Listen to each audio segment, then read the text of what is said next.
5 seconds. Start.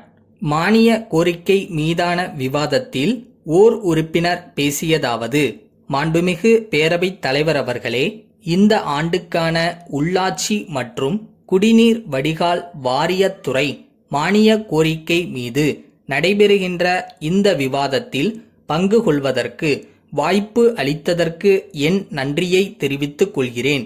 உள்ளாட்சித்துறை ஒரு தனித்தன்மை உடைய துறையாக விளங்குகிறது என்பதை நாம் அனைவரும் அறிவோம்.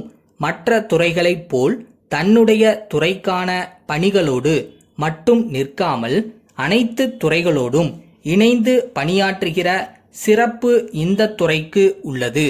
இந்த துறை மற்ற துறைகளோடு சேர்ந்து செய்து வரும் பணிகளில் சிலவற்றை நான் கோடிட்டு காட்ட விரும்புகிறேன்.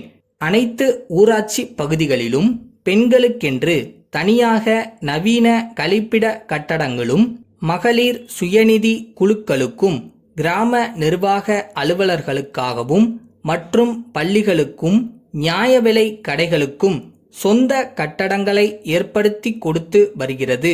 கோடை காலங்களில் வறட்சி நிவாரண பணிகளையும் மழைக்காலங்களில் வெள்ள நிவாரண பணிகளையும் சிறப்பாக செய்து மக்களுக்கு தொண்டாற்றி வருகிறது இந்த துறை. குடிநீர் வழங்கல் பற்றி ஒரு சில வார்த்தைகள் சொல்லிக்கொள்ள விரும்புகிறேன்.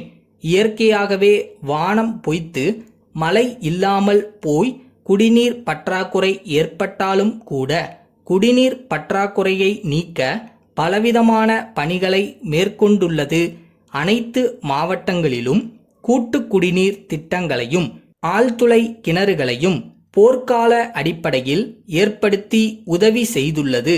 சிற்சில இடங்களில் லாரிகள் மூலம் குடிநீர் வழங்கி குடிநீர் தட்டுப்பாட்டை நீக்குகிற மிகச் சிறப்பான சேவையை செய்து வருகிற குடிநீர் வழங்கல் துறையை நாம் பாராட்டியே ஆக வேண்டும்.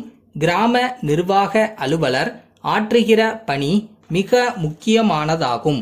பல்வேறு நலத்திட்ட பயனாளிகளை தேர்வு செய்வது மற்ற பல்வேறு பணிகளுக்காக மக்கள் கிராம நிர்வாக அலுவலரை தேடி போக வேண்டியுள்ளது என்பதை நாம் அனைவரும் அறிவோம்.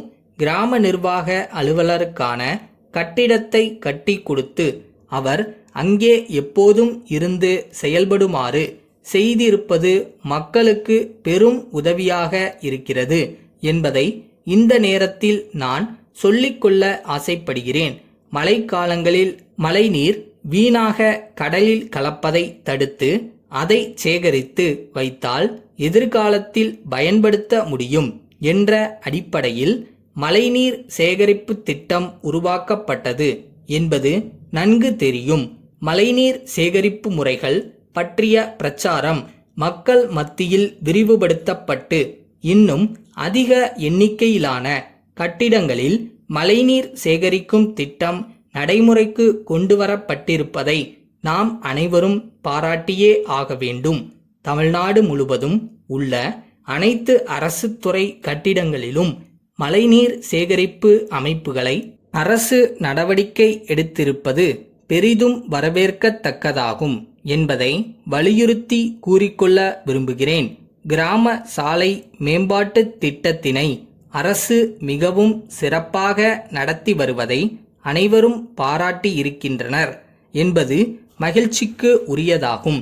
கிராமப்புறங்களில் மட்டுமல்லாமல் நகர்ப்புறங்களிலும் பொது சுகாதாரத்தை மேம்படுத்த வேண்டிய அவசியம் அதிகமாக இருப்பதை நாம் அனைவரும் உணர்கிறோம்.